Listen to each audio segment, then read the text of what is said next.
Tighten that on there a little bit. We'll give that a good, we'll give these little shiny bolts a little rub down.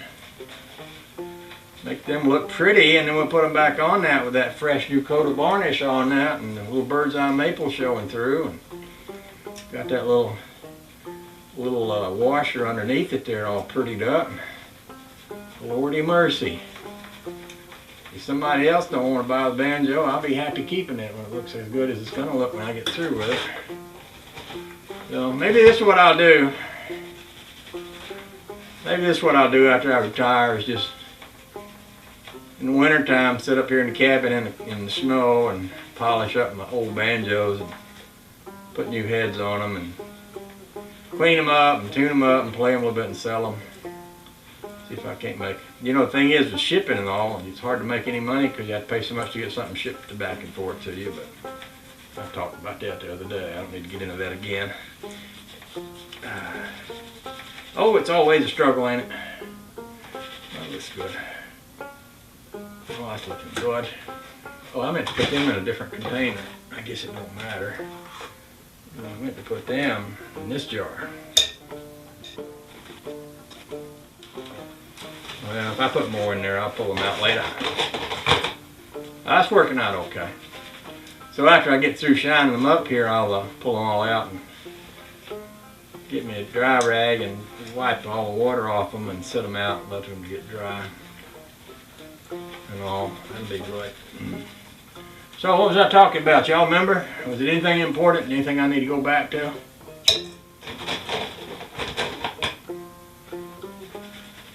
I don't think so. I don't think so. Just because I don't remember it don't mean it ain't important, you know. There's a lot of important things that I forget. I heard a lady on the radio this morning. I only heard a little bit of this, some kind of story about a lady that she had some problems with her memory. She couldn't remember anything that happened more than 15 minutes ago. And the radio guy, he says, well, what's it like to have that kind of memory? And he says, well, I never hold a grudge. I thought that was a pretty snappy answer. Never hold a grudge because I can't remember what I might have been mad about. Sometimes having a bad memory is a really good thing. Me and Honey Baby was talking about the other day. She says, you don't ever remember all of my faults. And I said, well, you know that's in the Bible. You know, it's over in, I can't ever remember if it's 1 Corinthians or 2 Corinthians 13. It's one of them Corinthians where it says love does not. There's all these different things about what love is and what love ain't, but it does say that love don't hold a grudge. Love doesn't remember faults. Love doesn't point out your faults and all. So it's very biblical to have a bad memory when it comes to loving somebody, and it's also good policy because it increases the likelihood of living happily ever after if you can't remember anything to be mad about. Of course, it helps if your partner's got a bad memory too. That way neither one of you can remember anything to be mad about. And like I say, that's the recipe. That's part of the recipe. It doesn't hurt. Sometimes it doesn't hurt to be hard of hearing. That way if they say anything offensive, you can you can just choose not to hear it. Or, you know, sometimes bad vision helps too, because you know, if your partner decides they don't want to dress up and you have to look at them in their old, like me, look how I'm dressed up with my old pants with paint stains and such all over them, see. But if Honey Baby's vision ain't too good, she might not notice that I didn't dress up today.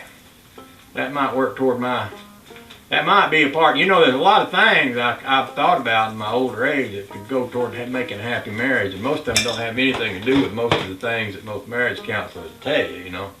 Like having a bad memory, that could be a very beneficial thing to have to help make your marriage last a long time. It also doesn't hurt to not only appreciate your partner, but to recognize that you ain't the biggest prize that ever came along. It's something about as you get older, you take a good look at yourself in the mirror, you say, my, oh my, who would love anybody that looked like you? And you know, having that kind of a, you know, if you're not overly handsome or anything like that, then it kind of helps you to lower your expectations about the person that you are with, you know, because, I mean, some of y'all ain't discovered this yet, but if you live to be beyond a very young age, you're going to notice that you're deteriorating.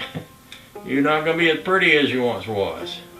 And you know, you can buy makeup, and if you have some money, because some of them big Hollywood people, you know, they got a lot of money, they'll go have a plastic surgeon vacation